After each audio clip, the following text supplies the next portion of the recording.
Hello everybody, this is Rita Holmes, independent demonstrator with Stampin Up, and I'm trying to get my iPad to do its thing, but it's having a hard time.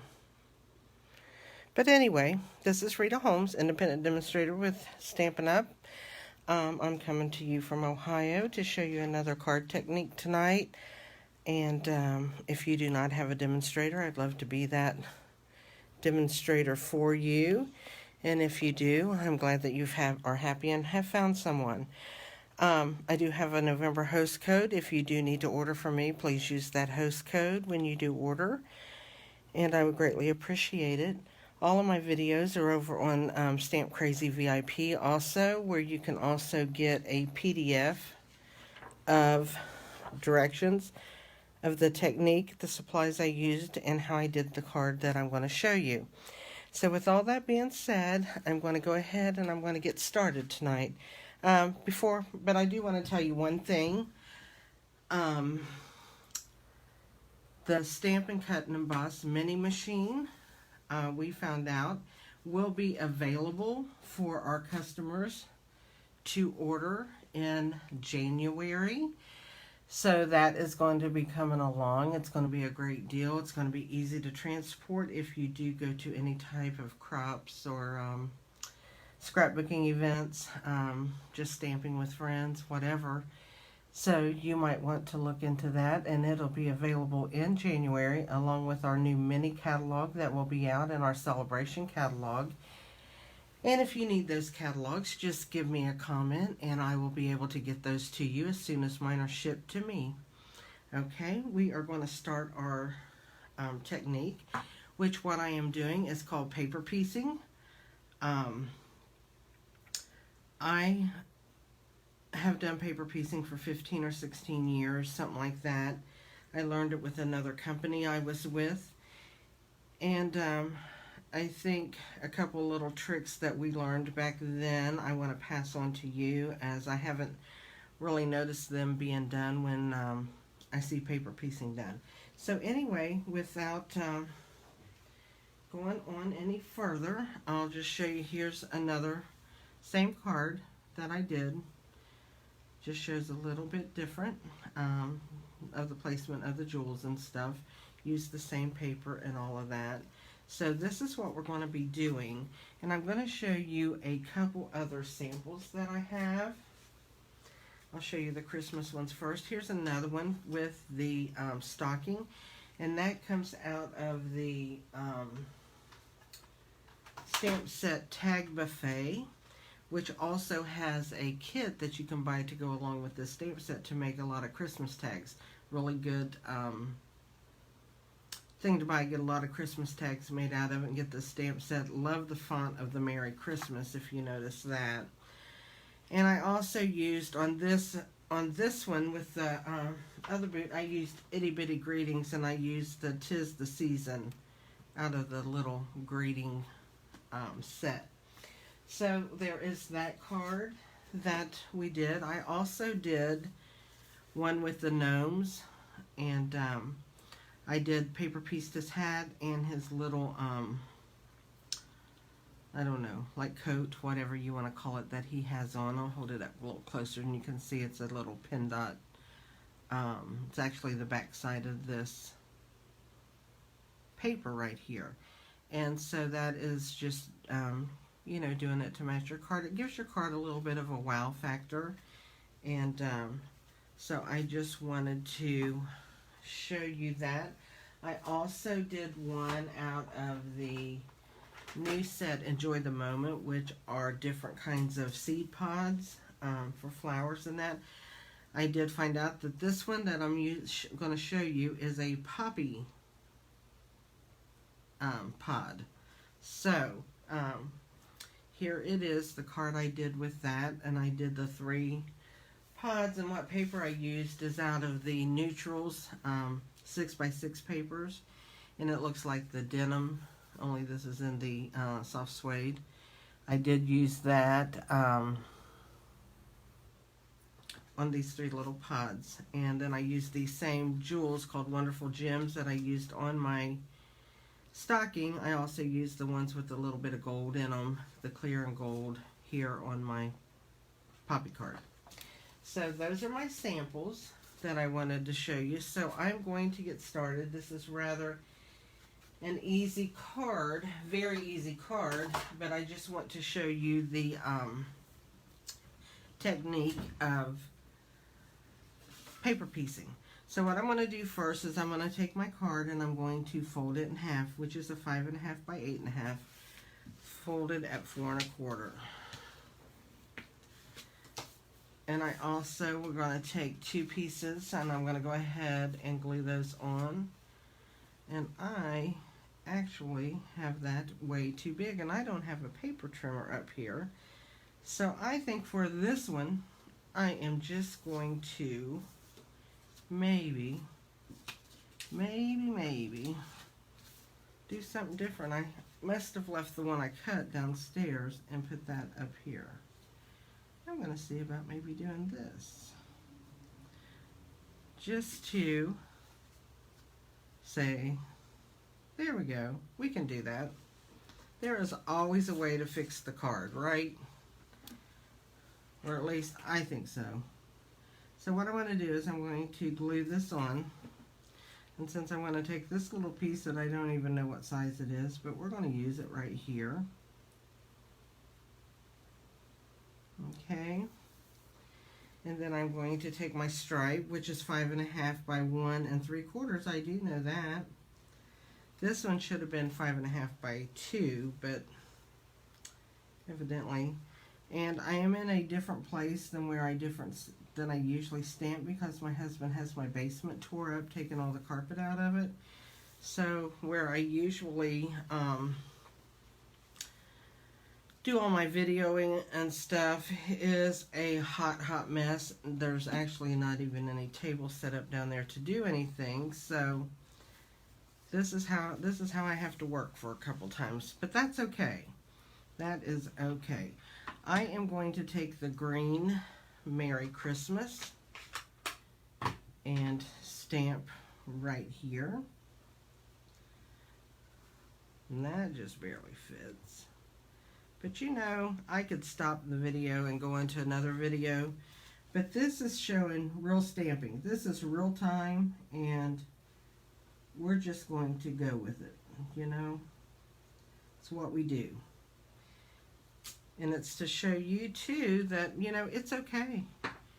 It is just okay if you have different placements of stuff. And moving on. So I'm going to go ahead and I'm going to take my stocking, and I've already got my circles cut out, which is, this is from the largest stitched circle framelits, and this is from the largest layering circle framelits that I have here. So I'm going to go ahead and ink up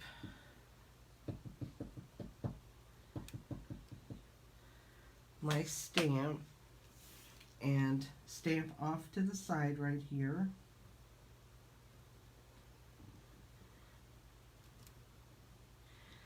Let that sit there a minute, just let the ink soak into that paper. There we go. And while I have that out, I'm going to be stamping on the papers that I'm using to do my paper piecing, okay? So we're going to stamp one on here. And I want to really give that a good stamp. There we go. And then I'm also going to do it on the red paper. And I'm going to use the bigger piece, but that's okay. I can save the rest for something else. So therefore I have all of my stockings stamped. The only other thing that I'm going to do is I'm going to bring in that was done with Mossy Meadow. I'm going to bring in the real red, and I'm going to take the little saying that says "'Tis the season," and I just want to ink that up, making sure I don't get the edges.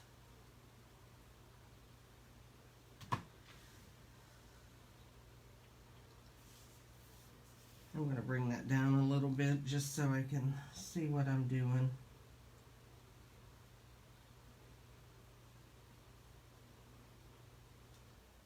There we go, that's 'Tis the Season. So we've got all the stamping done. So now what I'm going to do, I am going to go ahead and glue this onto my circle just because I don't have to do any more stamping in that. So we'll just go ahead and glue that on and let it sit while I'm doing the cutting out for the paper piecing. So when you paper piece, and one of the things I learned from years ago, that when you're doing this, and see, I think I can put that right there. That looked pretty good. I like that. Mistakes sometimes work out so well. So what I'm going to do is take, and I'm just going to cut a 1/2 inch off around here just so I don't have in as much paper to work with when I'm cutting this out. I don't like it real bulky. And I'm going to do the same with this one real quick. Actually, with this one, I'm going to cut it down here. I just need the toe and the heel of this one, so we're just going to cut that one like that. And then what I'm going to do is bring in my silicone mat, because here is the trick to this. When you're doing this, you want to go ahead and put adhesive all over the back of this. You want to make it seal really good, because when you put that down, when it's sealed so good, it stays really tight, and therefore it doesn't really look like it's just been glued on top of there. It really stays on there really pieced. So I'm going to go ahead, I'm going to leave this one stuck on my finger, and I'll go ahead and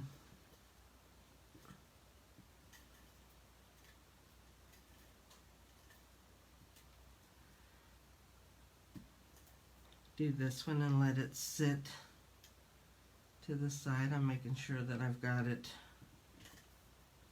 really good where I'm going to be cutting that out, and I'm going to leave it sit on that mat and just sit it to the side. So what I'm going to do here is, when you start cutting, cut like in the middle of the line where you're going to cut off. You can cut below it, but then you have to stay really close to it. I just kind of like get into the center of that detailed line. And go ahead and cut. And then we're going to go around.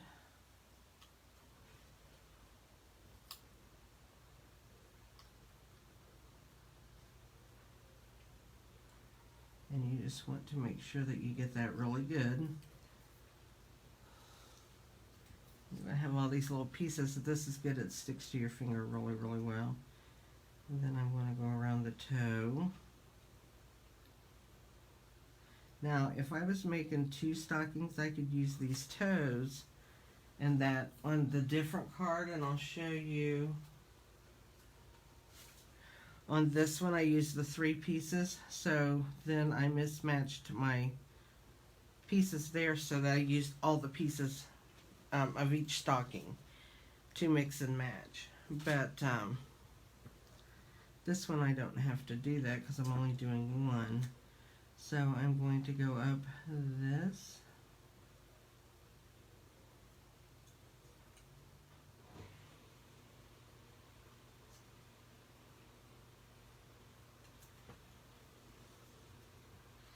And then I'm going to take the heel off of it.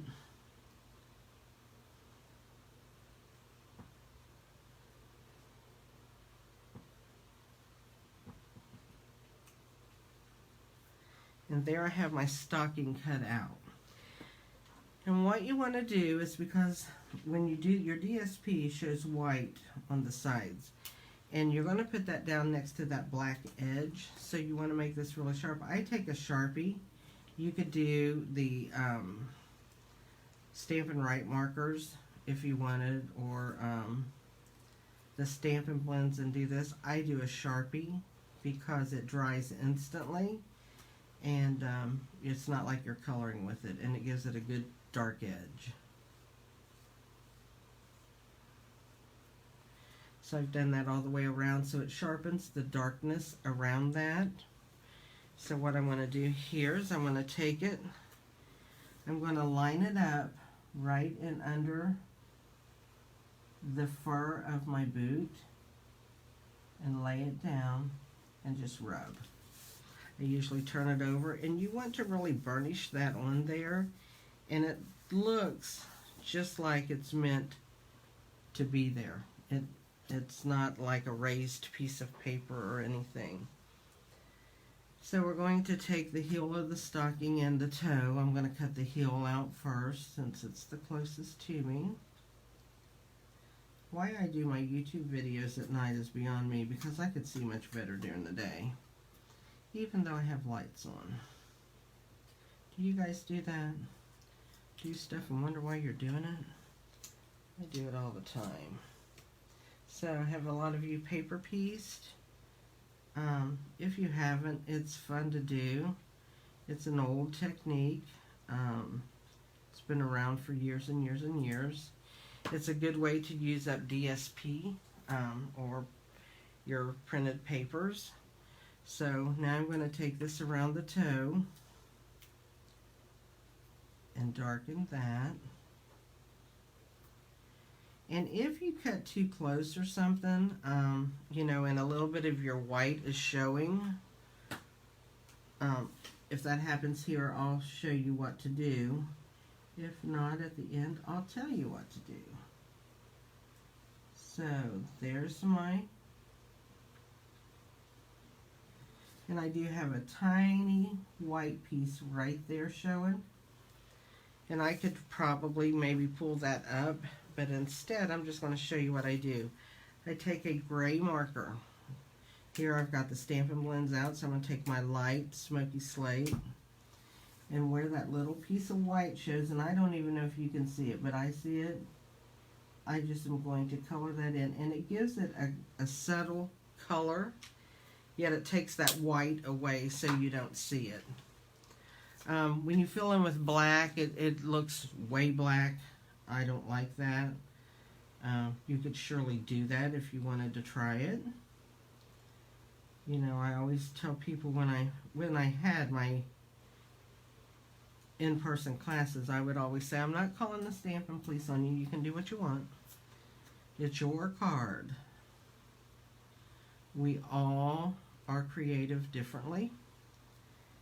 So therefore, our cards are not always going to look exactly alike, nor are we going to do them the exact same way, because you may find something way easier than what I'm doing to do this. So, you know, there was just a sliver there I wanted to take off. Okay, so now what I'm going to do is I'm going to take my marker again. And if you forget to do this, it is not the end of the world. I think it just gives it a better edge when you're putting it on. And that's why I wanted to show you that part, so that you could see how it goes.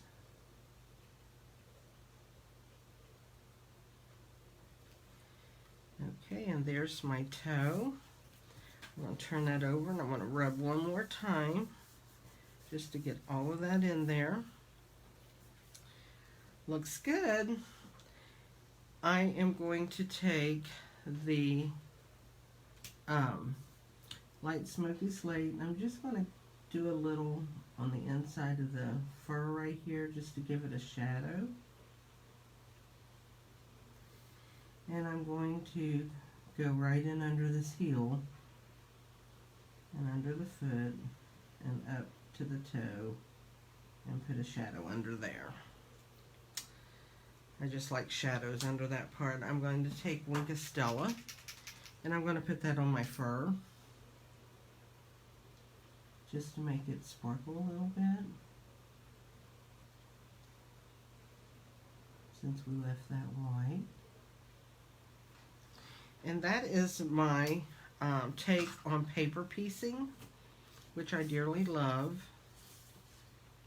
So what I'm going to do here is I'm going to just take and put some dimensionals on here, and I'm going to raise this up on my card to give my card a little bit of dimension because I really like it.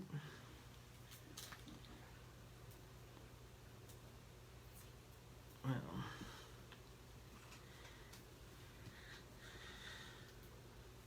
I'm just going to take and pull these up.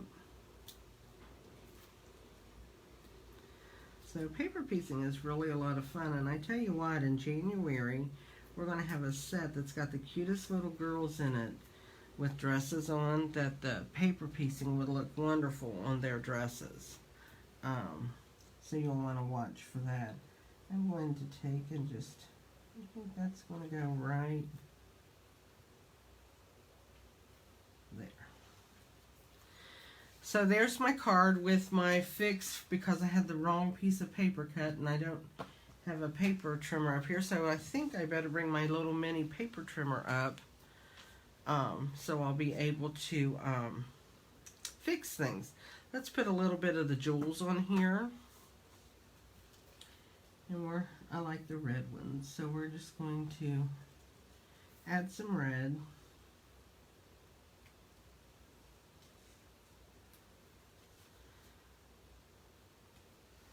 And there we go. So that's our card, and then here's the one with the way I wrote the directions with this size paper. But this one looks really cute too. I like that one. Makes it just a little bit different. So there are my cards again, and then here's the other one with the same stocking, only where I did 3 of them and did the different colors with the toes and stuff. So it's really fun to make. I hope that all of you guys try this technique. It's fun to do. I hope all of you, since this is Wednesday night before Thanksgiving that I'm doing this, I hope that you have a happy Thanksgiving tomorrow. However you're going to observe it, if you're going to be with family or if you're going to be social distance, staying home, whatever you are doing, I hope that you have a wonderful Thanksgiving, and don't forget to say tomorrow what you're thankful for. That's what we need to do, and we need to do it every day, but especially tomorrow. Sit down and just think of all the things, especially through this year, of how hard it's been and how thankful you are, because there's still things that's happened that's been really good. I'm sure we can all, if we dig, find something good that's came out of what's going on around us. So with that being said, I will see you guys next week sometime. I'm not going to put a date on it, but I hope it's sooner than later. And you all have a good rest of your night or day if you're watching this tomorrow. And I will talk to you later. Bye.